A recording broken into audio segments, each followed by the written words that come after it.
The moment she laughed, I knew something had broken, but I didn't react.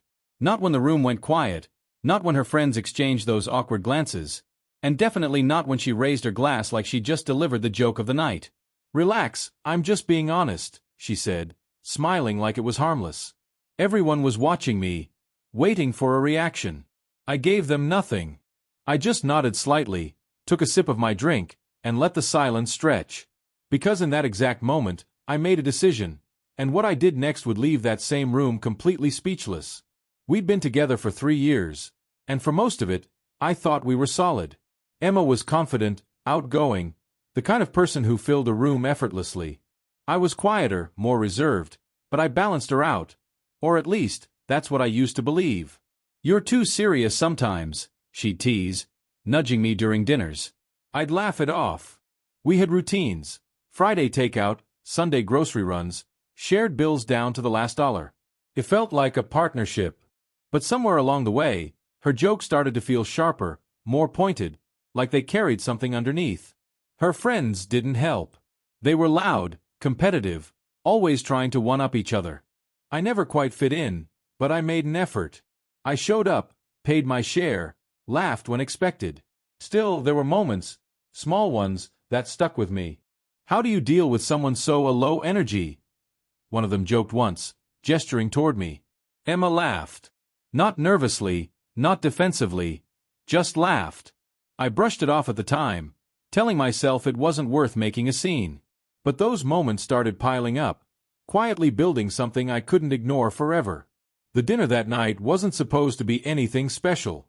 Just a birthday celebration at a mid-range restaurant downtown, 8 of us around a long table, splitting appetizers and drinks. I had even covered the reservation deposit earlier that week. $120, no big deal. "You're a lifesaver," Emma had texted me. I arrived early, checked in, made sure everything was set. I thought I was doing the right things. I thought I was being a good partner.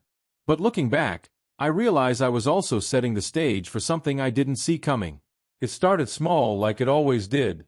A comment here, a joke there. "He still uses a budgeting app," Emma said at one point, rolling her eyes playfully. "Like, who tracks every dollar?" Her friends laughed. I forced a smile. Then it escalated. "Honestly, sometimes I feel like I'm dating my dad," she added, louder this time. Someone nearly choked on their drink laughing. I felt the heat rise in my chest, but I stayed still. I told myself, not here. Not like this. But I could feel the tension tightening, like a rope being pulled too far. Then came the moment that crossed the line. "I mean, let's be real," she said, leaning back in her chair. "He's just safe. Not exciting, not ambitious. Just safe." That word hung in the air. Safe. Like it was an insult. Like everything I'd done, working steady hours, saving money, showing up, was something to be mocked. I looked around the table. No one was laughing as loudly now. A couple of them avoided eye contact. Someone muttered, "That's a bit harsh." Emma shrugged. "What? I'm just being honest." And that's when I stopped seeing it as a joke. I didn't argue. I didn't defend myself. I just nodded slowly and said, "Yeah, you're right." That caught her off guard. She blinked, like she expected pushback. "Wait, seriously?" she asked. I shrugged. "If that's how you see me, then yeah." The table went quiet again, but this time it felt different. Heavier. She laughed awkwardly, trying to recover. "Don't be dramatic," she said. But I wasn't being dramatic. I was done. And for the first time that night, I wasn't thinking about how to smooth things over. I was thinking about how to end it. I excused myself casually, saying I needed some air. Outside, I checked my phone. 9:42 p.m. I opened my banking app and canceled the card I'd used for the reservation deposit, switching it to a temporary freeze. Then I pulled up our shared expense app, the one she'd mocked, and settled every outstanding balance, transferring her exact share back to myself. No drama, no hidden moves. Just clean numbers. I took a deep breath, looked at my reflection in the restaurant window, and realized I felt calm. Not angry, not hurt. Just clear. When I walked back in, the check had arrived. One of her friends was flipping through it, confused. Wait, I thought this was already partially paid, she said. Emma looked at me. Didn't you handle this? I sat down, picked up my glass and said quietly, I did. But I just reversed it. Her eyebrows shot up. What do you mean, reversed it? I met her gaze. I mean, since I'm just safe and not worth much, I figured it's better if everyone covers exactly what they owe tonight. The table went completely silent. Are you serious right now? Emma snapped, her tone shifting instantly. I nodded. Completely. One of her friends whispered, He's not wrong, but Emma ignored it. You're really going to do this over a joke? She demanded. I leaned forward slightly. It stopped being a joke when it became your truth. She opened her mouth, then closed it again, like she didn't have a comeback ready. The server hovered awkwardly nearby.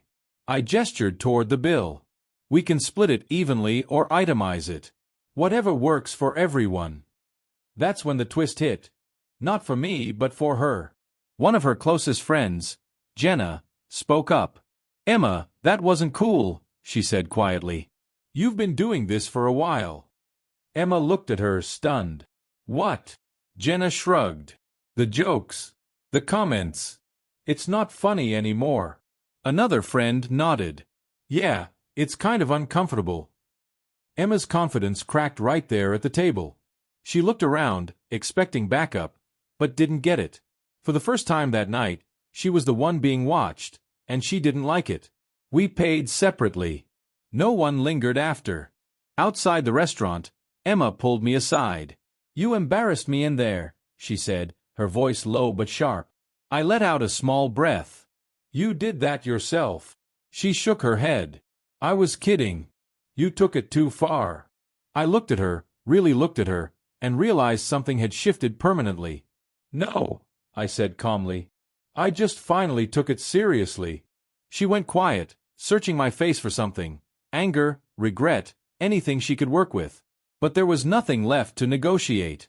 I think we should take a break, she said after a moment, like she was offering a compromise. I shook my head. No. I think we're done. Her eyes widened.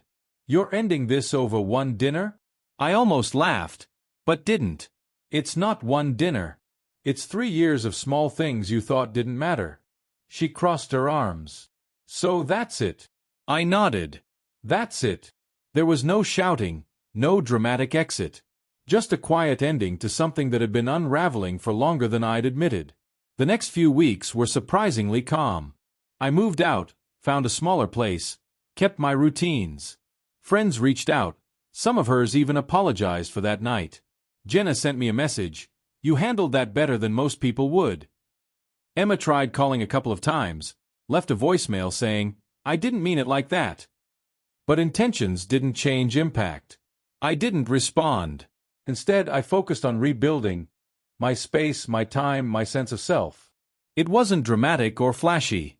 It was steady, quiet progress. Looking back, I don't regret staying silent in that moment. Not because I was weak, but because I chose the right time to act. I didn't need to argue or prove anything.